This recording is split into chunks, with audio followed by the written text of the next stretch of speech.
السلام عليكم، مرحبا بالجميع في هذا الفيديو الجديد ديال اليوم. اذا هذا الفيديو غيكون عباره عن اختبار تجريبي في ديداكتيك اللغه العربيه استعدادا لمباراه التعليم. اذا في هذا الفيديو جمعت تقريبا مجموعه من الاسئله اللي غنجاوب عليهم. هاد الاسئله اللي هما الاكثر تداول، اللي كيتعاودوا في الامتحانات واللي كيتعاودوا يعني في جميع الملخصات ديال الديداكتيك. غادي نجاوب عليهم، وبطبيعة الحال غادي نشرح، يعني كل جواب غادي نتوسع فيه وغادي يكون شرح. إذن هذا اختبار وفي نفس الوقت مراجعة لديداكتيك اللغة العربية. إذن غتتبعوا معايا لا فيديو حتى الأخير إن شاء الله، وغادي تفهموا كل ما يتعلق بالديداكتيك. هذا فقط الجزء الأول، يعني غيكون هناك أجزاء، جزء ثاني، جزء ثالث إلى آخره. إذن نبداو على بركة الله هذا الاختبار التجريبي. إذن السؤال الأول: تدرس الظواهر اللغوية بشكل صريح ابتداء من المستوى، يعني ابتداء من أي مستوى، عندي المستوى الثالث، المستوى الرابع، الخامس، ثم السادس. فاش كنقول الظواهر اللغوية كنقصد بها صرف التحويل، التراكيب، ثم الإملاء. إذن هادو هما الظواهر اللغوية، نعقل عليهم الصرف والتحويل، التراكيب، ثم الإملاء. هاد الظواهر اللغوية تدرس هنا بشكل صريح. عقلوا مزيان، كيكون عندي شكل صريح تيكون عندي شكل ضمني. إلا عطاوني شكل ضمني راه كاين المستوى، ولا عطاوني صريح راه هناك مستويات أخرى.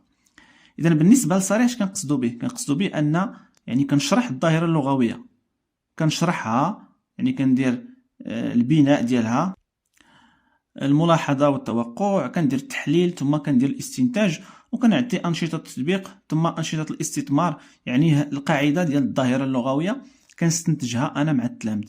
فاش كنقول ظاهرة لغوية مثلا نمشيو مثلا التراكيب، درس الحال مثلا، الحال، إذا هذه ظاهرة لغوية. النعت هذه ظاهرة لغوية، مثلا المفعول مطلق، مفعول لأجله، هذه كتسمى ظاهرة لغوية. إذا تدريس هذه الظواهر بشكل صريح تيكون في المستوى الرابع، تيكون في المستوى الخامس، وفي المستوى السادس، يعني كنشرحهم بشكل صريح. بالنسبة لشكل ضمني أو مضمر فكتكون في المستوى الثالث. يعني هنا في المستوى الثالث ما كنشرحش الدرس، ما كنستنتجش القاعدة مع التلامذ، فقط بشكل ضمني، غير كنشير للدرس. إذا بشكل صريح كتبدا بالمستوى الرابع. إذا هذا هو الجواب الصحيح، وكتبقى في الخامس وكتبقى في السادس كذلك. إذا ندوزو إلى السؤال رقم 2. إذا السؤال رقم 2 كيقول: واحدة من بين هذه العناصر لا تندرج ضمن عناصر الظواهر اللغوية. إذا عاد دابا قلت لكم أن الظواهر اللغوية هي صرف التحويل، هي التراكيب، ثم هي الإملاء.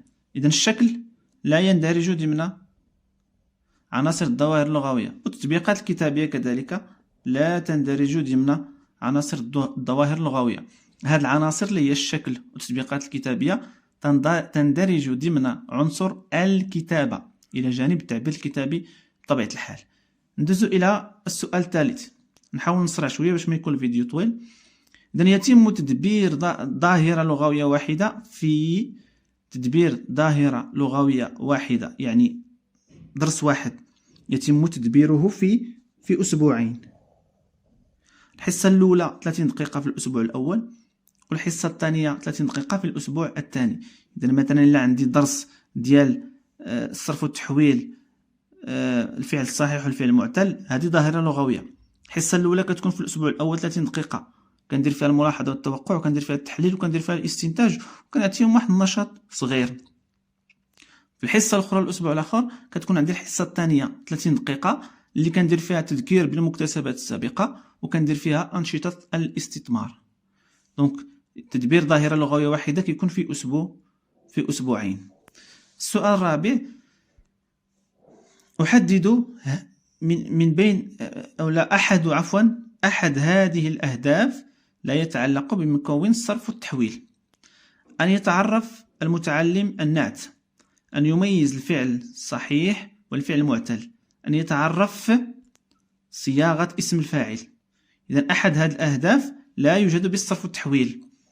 إذا عندي هنا درس النعت ما كاينش في الصرف والتحويل، وإنما كيكون في مكون التراكيب: النات، الحال، أنواع الخبر، الجملة الاسمية، فعل مطلق، مفعول لأجله، المفعول فيه. هاد الدروس كلها كتكون في التراكيب. بينما الصرف والتحويل عندي الفعل الصحيح، الفعل المعتل، عندي اسم الفاعل، عندي الفعل المزيد، عندي الفعل المجرد إلى غير ذلك. ضروري تكونوا تعرفوا الدروس اللي كيكونوا في التراكيب والدروس اللي كتطرحوا في الصرف والتحويل. إذا ندوزو إلى السؤال رقم 5.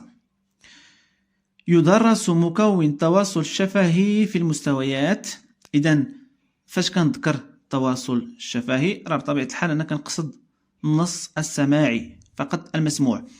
إذا يدرس مكون التواصل الشفهي في المستويات: الأول والثاني، الثالث والرابع، الرابع والخامس والسادس.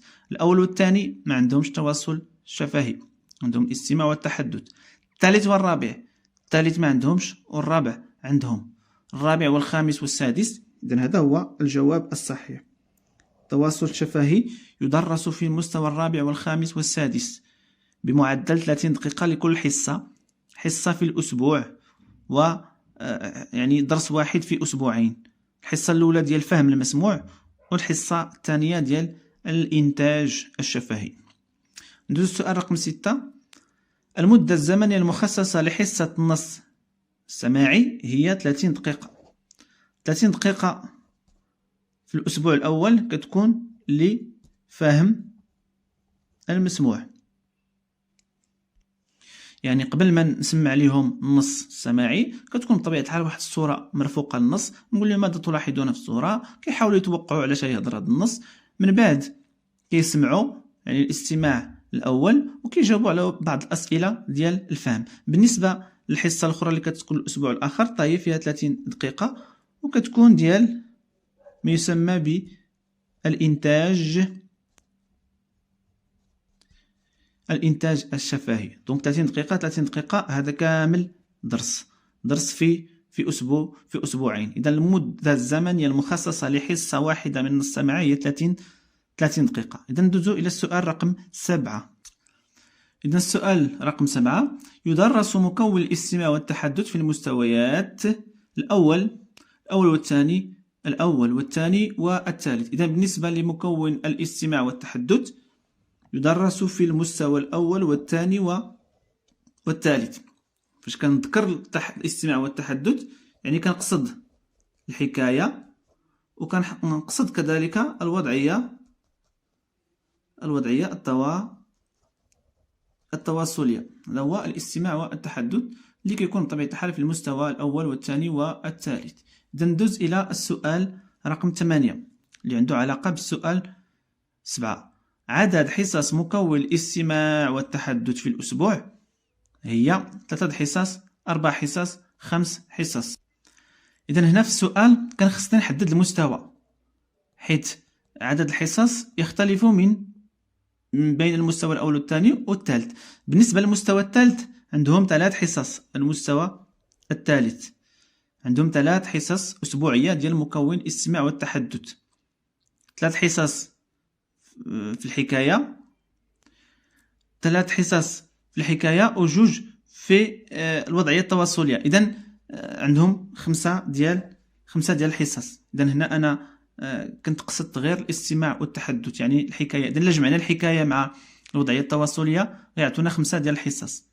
إذن الاختلاف فين كاين؟ إذن راه كلهم المستوى الأول والثاني والثالث كلهم كيكون عندهم 5 ديال الحصص. الاختلاف فين كاين؟ الأول انتبهوا هنا، الأول والثاني هاد 5 الحصص الاختلاف كيكون في التوزيع. كيفاش كتوزع 5 الحصص ديال الحكاية وكذلك الوضعية التواصلية. كتكون عندي الوضعية التواصلية مباشرة الحكاية، بينما في المستوى الثالث 3 الحصص ديال الحكاية كتكون مستقلة على حصتين ديال الوضعية التواصلية.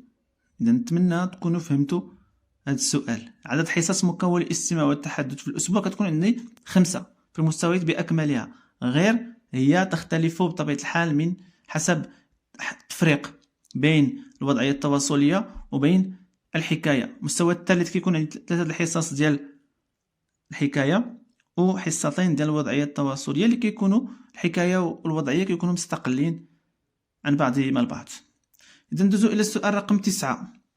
المدة الزمنية لحصة القراءة في المستوى الأول هي 55 45 30 ثم 40. إذا عندي المدة الزمنية هي 45 بمعدل 5 حصص أسبوعية.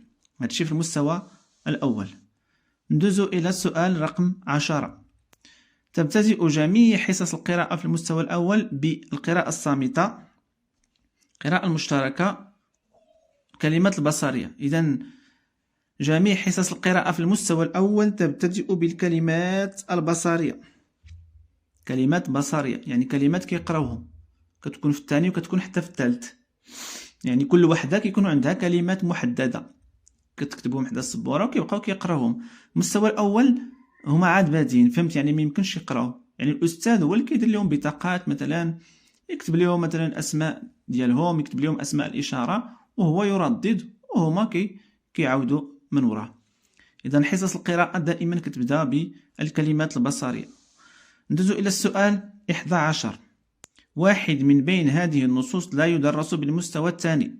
النص الوظيفي كاين عند المستوى الثاني، النص الشعري كاين عند المستوى الثاني، النص المسترسل هو الذي لا يدرس بالمستوى الثاني، يدرس بالمستوى الرابع، بالمستوى الخامس وبالمستوى السادس. إذا من بعد غندير فيديو آخر على نوعية النصوص ونعرف كل نص على حدة، الحصة ديالو يعني التدبير ديالو، المنهجية كيفاش كتكون والمدة الزمنية.